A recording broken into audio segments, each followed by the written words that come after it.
Yo, what's up, guys? Welcome back to Bullony Basketball. You guys already know I'm here with Johnny. How was the past week for you, Johnny?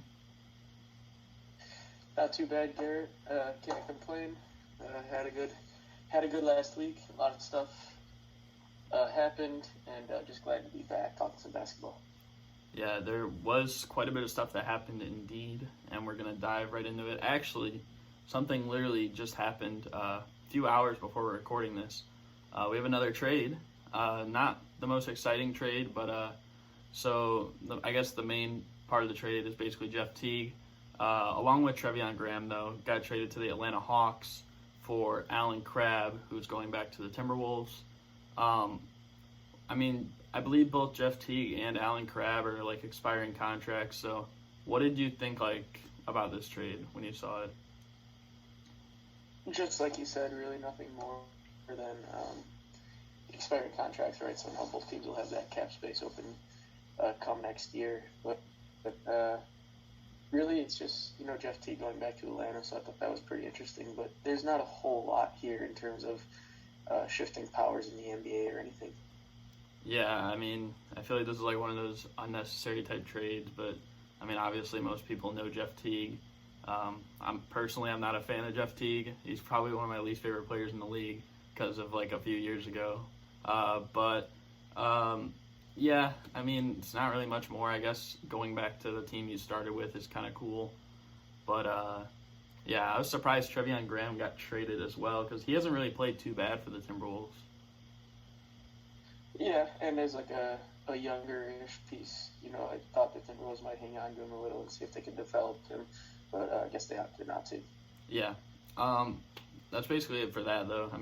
That little segment. But now let's move on to a team that's been playing really well recently, and that's the Utah Jazz. They're currently undefeated ever since they traded for Jordan Clarkson and then waived Jeff Green as well. Made a few roster moves. And they've been doing a lot of this without Mike Conley. I believe they've won 15 of their last 16 as well. What do you think of the Jazz right now? Where would you say their ceiling is? And do you think they could reach it? I think I still stick with Western Conference Finals as the ceiling. Just because they don't have the necessary star power to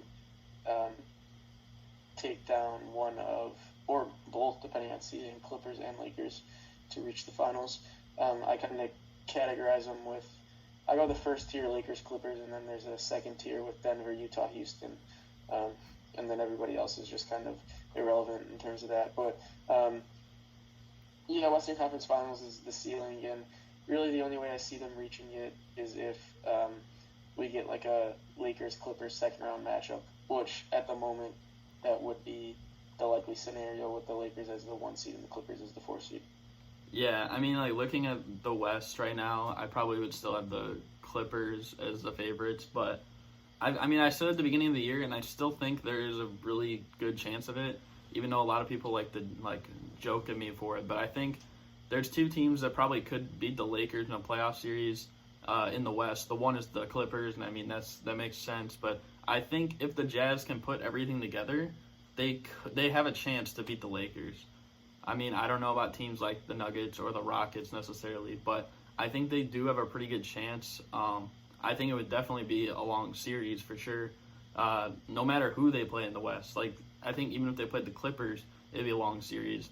And, if they stun everyone and got to the NBA Finals and played, the Bucks, then I think that would, probably go 6 games. Regardless, I don't think the Jazz are going to go down, in a kind of blowout fashion this year. And, with the way they've been playing recently, especially without Mike Conley, it's just kind of been crazy.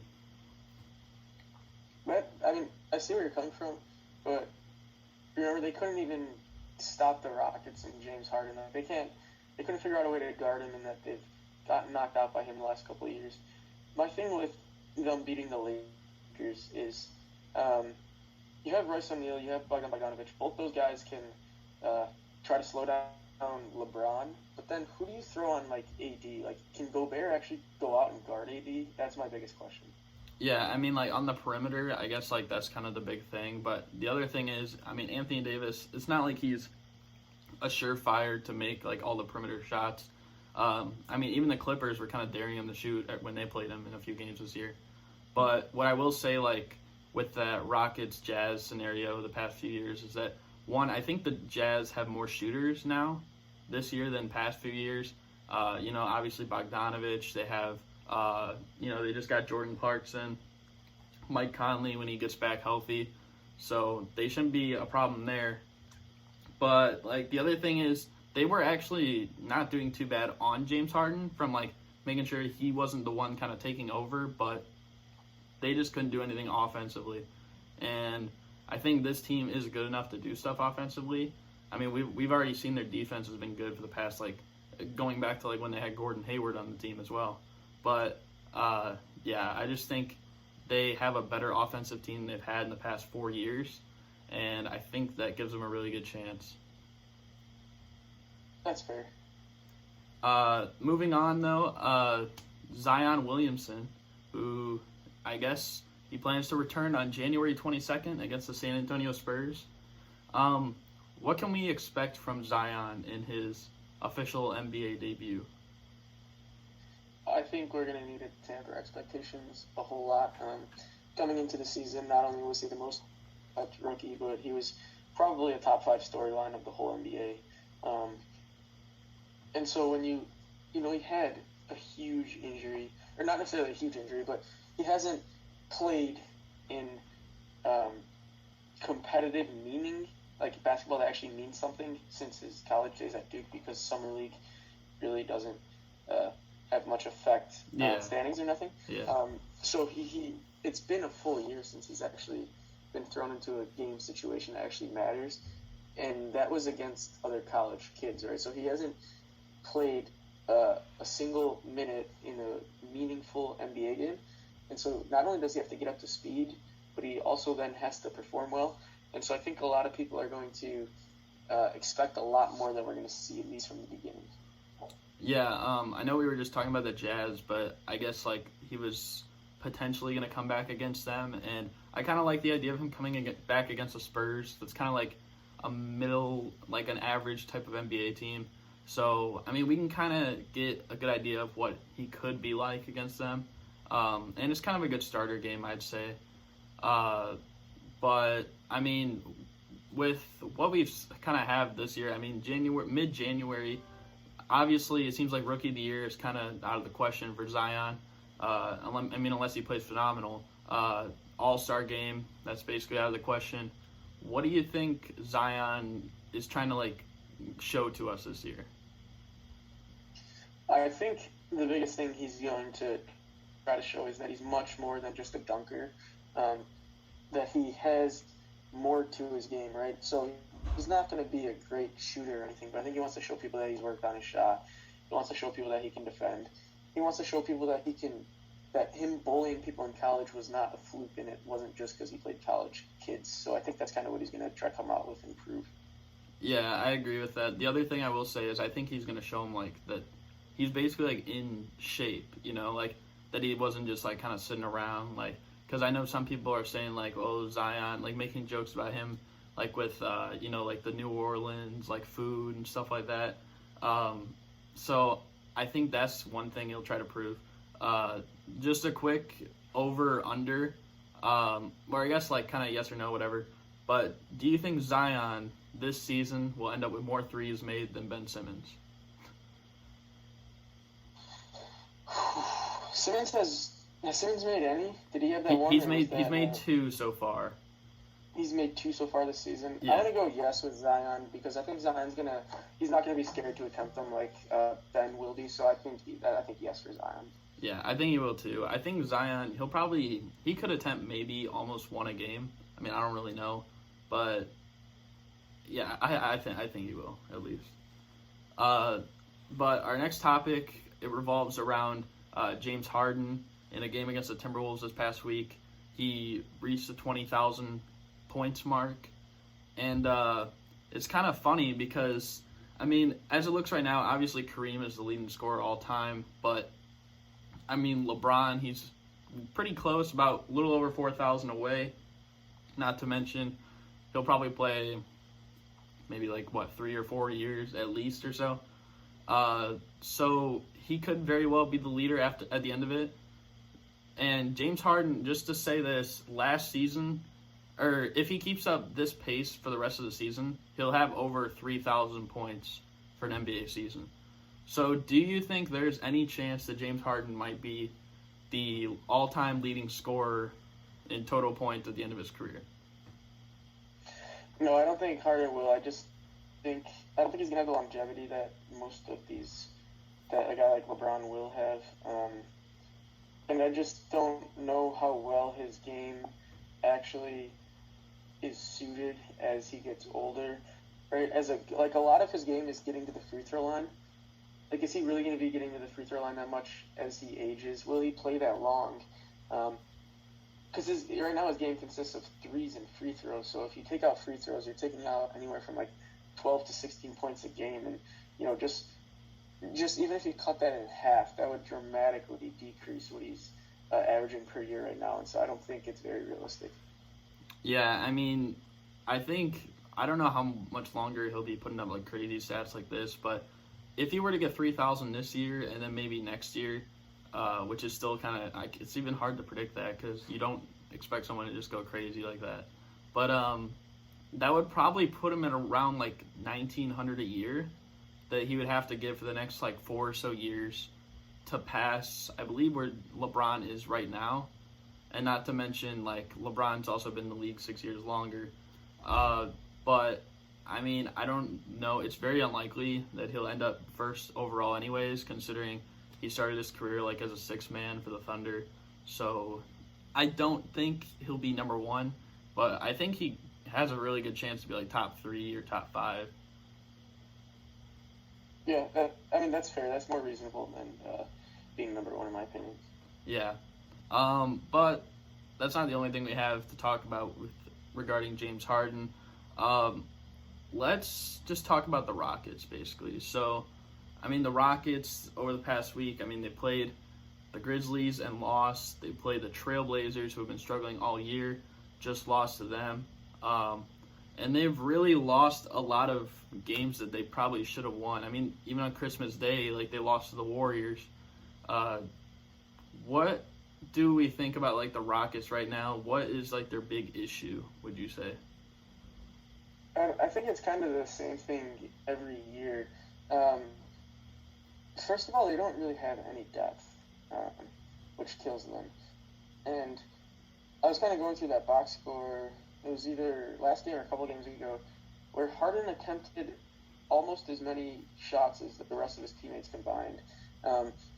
It's just not really a winning formula. They have 3 very good players. They have Harden, Westbrook, Capella. Eric Gordon's a good player. They have some pieces. They just can never put everything together. They try to beat you running up and down, and even when it does work in the regular season, we've seen it fail in the playoffs year after year. So my expectations are the same. Win a playoff series, and then if they win that, probably not going to go any further than that. Yeah, I just think, personally, I don't know. I don't think they're a top 4 team in the West, in my opinion, at least. I think that the Clippers and the Lakers are above them, along with probably the Jazz and the Nuggets. So it's going to be kind of tough, especially since they haven't really been playing much defense. I think that's a huge problem, along with the depth. But a team like the Rockets makes me wonder why a guy like Tom Thibodeau doesn't have a job in the NBA right now, because I feel like they could really use a defensive coordinator. And everyone likes to make jokes about how Thibodeau never played his bench or whatever. Well, it's not like the Rockets are using much of their bench for most of their games anyways. And as an assistant, defensive coordinator, I think Tom Thibodeau could help him at least a little bit, and it would make sense for him. They really relied on shooting for the past many years. That's why I was never really high on them trading for Westbrook to get Chris Paul, because yes, they're more talented, but is it really going to work with the coaching that they have with Mike D'Antoni? Probably not as good. Yeah, I would love to see Thibodeau get another shot. I mean, he did it with the Celtics when they won their championship. He's a great defensive coach. D'Antoni doesn't get nearly as much backfire from playing his players 30-some minutes a night. So I think Thibodeau certainly deserves another shot to show what he can do. I mean, he took that those Bulls teams were very good, but they really only had one superstar in DeRozan. I mean, every year after year, he'd win 50, 60 games in the regular season. He'd bring them to the Eastern Conference Finals. Like, he's a proven coach, and I don't know why he's just still sitting out there. Yeah, and I mean, not only, like, just Derrick Rose, who's talked highly of him, but also, like, guys like Joakim Noah, Paul Pierce said that on, like, the 2008 championship run. Yao Ming even credited him in his Hall of Fame speech because he was an assistant on the Rockets at one point. But I just don't really understand why he's not at least some kind of coach on a team. And, I mean, it could help the Rockets. I mean, if not, like, what do you really have to lose at this point? It's not like they're going to miss out completely on the playoffs. So, I don't know. I mean, I agree. There's nothing to lose. They're going to make the playoffs. They can only go up from here. I mean, their defense is horrendous at the moment, so at least try to fix it. Yeah. So moving on though to the next topic, the Orlando Magic. Obviously they lost Jonathan Isaac recently. Other guys like Al-Farouq Aminu has been out for a while. Michael Carter-Williams has missed some games. Evan Fournier they didn't have the past few games, I believe. But they haven't been playing too bad recently. I mean, they just beat like the Kings. They beat the Heat like not too long ago. They beat the Lakers yesterday. So what do we think the Magic can do in the Eastern Conference? Can they at least like challenge any team in the playoffs? And can they move up in the seeding? Because right now they're only 5 games back of the Sixers, who have been struggling. And I believe they're not too far back of also like teams like the Pacers and Raptors too. No, I think they're kind of set in that 7-8 seed. Quick shout out to Markelle Fultz for that triple-double against the Lakers. He's been balling out. But they don't really have the firepower to make that jump. 5 games out at this point is quite a bit, considering that we don't expect teams like the Sixers or the Pacers to just completely tumble at this point in the season. So I kind of think they're locked in where they are. If they're going to have any shot of competing, they need that 7 seed because playing the Bucks is like an automatic 4-game series, it looks like. So that's really their only hope. I mean, that is fair to say, though, but you also have to consider that the Orlando Magic, not too long ago, were just like 1 game ahead of, I believe, the Bulls and the Hornets and Pistons and stuff like that for just staying in the 8 seed. And now I believe there's like 6.5 games separating them. So, I mean, obviously it's very possible. I mean, it's not, I don't think they'll get to the like 6th seed or anything higher like that. But I think they're definitely a scary team. But I don't know. I mean, I don't think they'll win a playoff series, obviously. But I think they are a scary team. They could like wear down first-round opponents that maybe in the second round it could be harder for them. But yeah, that's just my thoughts on that. Yeah, I mean they're good. They're good. They have a very good team defense, and that's really what wins in the playoffs. Is you get a slower pace and you have a lot more defense being played. So in that case, I see where you're coming from, but I just don't really think they have enough firepower to keep up with the top guns in the East. Yeah. On to the next one though. Talking about the Spurs. And really, DeMar DeRozan's kind of been keeping him afloat. I believe he's the leading scorer in 2020 right now. But he's still in trade rumors, though. So, first of all, do we expect DeMar DeRozan to get traded? And second of all, if he is not traded, do we think the Spurs make the playoffs? I personally think he should get traded, and I still will lean on that, and I still think that they will end up trading him. If he doesn't get traded, that's a completely, separate question. Right now, Memphis currently has that 8th seed, but they don't have a big lead at all, and I'm not so sure I expect Memphis to hold on to that 8th seed. But both Portland and San Antonio's 9, Portland's 10. After last night, it may have flipped.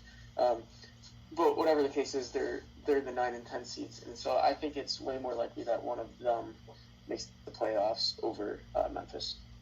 Yeah, I mean, I like how the Grizzlies are playing, but I don't think a lot of people are expecting them to be a playoff team this year. But, I mean, DeMar DeRozan, I feel like coming into the season, I said that DeMar DeRozan's probably the most underrated player in the league today because, I mean, once he was traded, everyone was talking about, Kawhi, like, saving the Raptors, getting them over the hump that they could, never get to the finals and win. And then DeMar DeRozan was just on the other side of it, getting traded to the Spurs.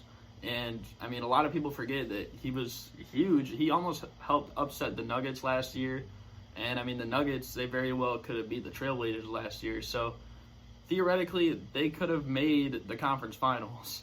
I mean, granted, everything would have to work perfectly. But, I mean, that's how kind of deadly the Spurs were in the playoffs last year. And I don't know why a lot of people just started to, like, write off DeMar DeRozan just because I guess, like, he's not a modern type of NBA player, and he's not, like, looking to shoot threes like people such as, like, James Harden or Damian Lillard or Devontae Graham are or something like that. But, yeah, I just don't understand. I don't think he will get traded, though. I'll just say that, though. I mean, I'll always come back to you never want to see the Spurs in the playoffs. Like, it's just that easy. Yeah.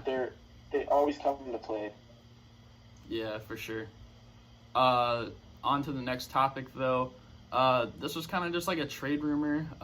We have two guys that played high school ball together at one point. Ben Simmons and D'Angelo Russell. I guess there's rumors that they could be flipped for one another. Do you think this trade makes any sense? 0. Yeah, I mean, you want to even talk about it hardly or not? I mean, I guess we can. In terms of from the Warriors side, we'll come from the Warriors side first. I think this is a trade that would greatly benefit the Warriors. This allows you to play Draymond at the 5. You're gonna play. So Simmons can handle the ball a lot. Curry's great with the ball, so you don't need another ball handler, and Draymond can bring it up. But Simmons would just help create so much more. My only issue with Simmons here is spacing the floor. It becomes a lot more cluttered. But I don't think that the Warriors can win with D'Lo, just because Steph and D'Lo are two very good scorers, but neither of them are very good defenders. And there are so many good guards in the West that would just tear them up. So I still think that trading Russell's the right thing, but if they're going to trade him, I think they need to look for either a top pick in the draft or need to look for like a proven 3-and-D guy. So that's just kind of where I lean. Yeah, I personally think it makes sense, I guess, for the Sixers, because it seems like the one thing that really Ben Simmons is lacking is a jump shot, and, I mean, the main thing D'Angelo Russell kind of lacks is defense. So, I mean, yes, having Ben Simmons on the Warriors would help him defensively, but I don't know if they want that considering, like, their motto's been, like, floor spacing for years now. As for D'Angelo Russell, I think his defense liabilities could probably get, like, lost in the sense that they have Josh Richardson, he could probably take the better of the two. I mean, that's kind of like what Klay has done for Steph for a while on the Warriors, and it seemed to work. But yeah, I don't even expect this trade to happen, but overall, I don't know how much sense it would make really for the Warriors. Yeah, just one of those NBA 2K type trades, like where like, oh yeah, this, that, and then it's just like, yeah, it makes no sense in real life. Yeah. Moving on, though, obviously All-Star Weekend's coming up, and we have the celebrity game where I guess the coaches are Stephen A. Smith and Michael Wilbon, who are both like on ESPN. So who do we expect? I mean, they're going to be the coaches. Who do we expect to win? I know Stephen A. He's already like kind of reached out to Kevin Hart, trying to make him like a scout or something like that. But what do we expect? I guess mainly from Stephen A. I guess Michael Wilbon, not kind of as animated as Stephen A. But what are your expectations? I'm always gonna be with my man Stephen A. But it's just, it's all for fun. It's celebrities, so there's really, this is one of those just flip a coin type things. There's nothing, there's no numbers, no analytics, no eye test, none of that for us to look at. It just kind of, I don't know, who do you think's gonna win, this and that, So it's a fun time. It's just there's really nothing to take serious. Yeah, I'm kind of looking forward to it. I saw a video on Instagram. Stephen A. Smith said, "Don't be surprised if I end up getting ejected." So, I mean, it's probably like foreshadowing a little bit, but I mean, if something like that does happen, it'll be hilarious just to see.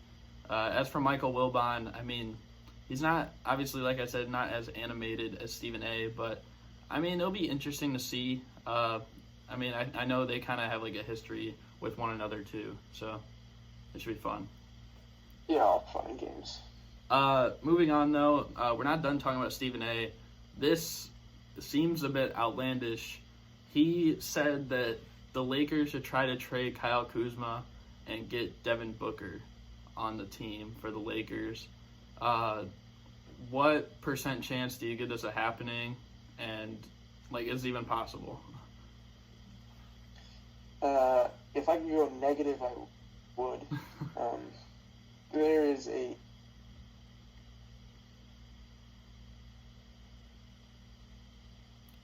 Are you still there? Okay, guys, well, I don't know what happened to Johnny right now, but, I mean, if he figures it out, then I guess we'll do that. But, so, Devin Booker, like, for Kyle Kuzma, I don't think it makes much sense, honestly. I don't know what the Lakers would even trade. Like, Kyle Kuzma, that's probably their only real piece. I mean, I don't think the Suns are going to be wanting, like, Kentavious Caldwell-Pope or Rajon Rondo or, like, Avery Bradley, any of those people in exchange for Devin Booker, who's literally the franchise piece for the Phoenix Suns. Doesn't really make too much sense. I mean, but I can't really say, like, the Suns are free from that. They made some kind of crazy trades. Obviously, T.J. Warren this past offseason. I believe they traded Isaiah Thomas for, like, a guy that, like, never played for them in the NBA. So, clearly doesn't really make too much sense. Can you hear me? Yeah, I can hear you now. I was saying 0% chance. Kuzma is one of the most overrated players in the league, and I just don't think that he could be the centerpiece of a Devin Booker trade. Lakers don't really have. What's very overlooked is that the Lakers, and so they got AD, right? They got a great player, but they gave up so much to get AD that their options for improving at this point of the season are very thin. In that a deal centered around Kuzma would need a lot more than Kuzma to get somebody like Booker, and I just don't think they have the necessary assets to do it. Yeah, while you were figuring that out, I was trying to say, like, I don't think the Suns, like, yeah, Kuzma, I mean, that's not bad.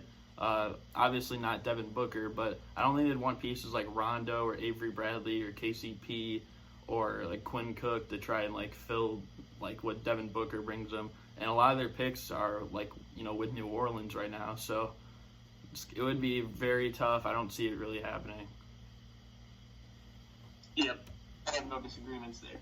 All right, and now we're going to move on to our daily picks. Obviously, there still is one more game tonight, but as of right now, I actually had a good week. I'm 5-6 so far. Johnny, you're 3-6 for the week. I think this is like the first time I had like the best week in like 4 or 5 weeks. I was either like tied or like not having a good week, so I guess something different. But let's move on to our picks for the upcoming week. Friday, we have the Atlanta Hawks and San Antonio Spurs. Who do you got? I'll take the Spurs. I also got the Spurs. If you guys remember, like, I think it was like episode 2. I said like in the offseason I had a dream about like the Hawks and Spurs in the finals. So I thought it was funny that like we got that game. But Saturday, we got the Pistons at Atlanta playing the Hawks. Who you got for that one? Ooh, I'm gonna go with so that's back to back for Atlanta. I'm gonna go with Detroit. I'm also gonna take the Pistons. Sunday we got the Pacers in Denver. Who's winning that one? That's another good game. I'm gonna go with Denver though. I also got the Nuggets. Monday we got the Warriors and Trailblazers. Who's coming out on top? Melo and the Blazers. I also have the Blazers. Right now we're 4 for 4 like with each other. Tuesday we got the Clippers and Mavericks. Who's winning this one? Ooh. I'm gonna go with the Clippers. Yeah, I'm also going with the Clippers. Wednesday we have a nice rematch from last year's playoffs. We had the 76ers in Toronto. I mean, you remember the one time when Joel Embiid scored 0 this season, but will that be the same thing this time? And who's going to win? I want to go with Toronto just because they're getting their big guns back. Came back this year. Yeah, I think with Toronto healthy, then... Oh, I don't know if I was talking there or me or whatever. But anyways, we both have Toronto. Moving on to the last game on Thursday, we have the Mavericks playing the Blazers. Who will win that one? I am going to go with Dallas. Dallas. I also have Dallas. So I think that's literally the first time we picked the same for all 7 games. I know we were close another time, but then like the last game we had a difference. But I think that's just like funny. So I guess we're gonna be tied for the next week. No, let's lose now. So do you have anything to add at the end, Johnny, or nah? No, I think that's all. Should be a good week of basketball. Looks like we got some good games on tap. So excited to come back next week and talk about it. Yeah. So I mean, it's basically gonna do it for us. Tune in, I guess, next week. Whoa, voice crack. Next week actually is my birthday, so that's when you guys will be seeing the next episode. So yeah, I think that's gonna do it for us, and we're out. Peace. Peace.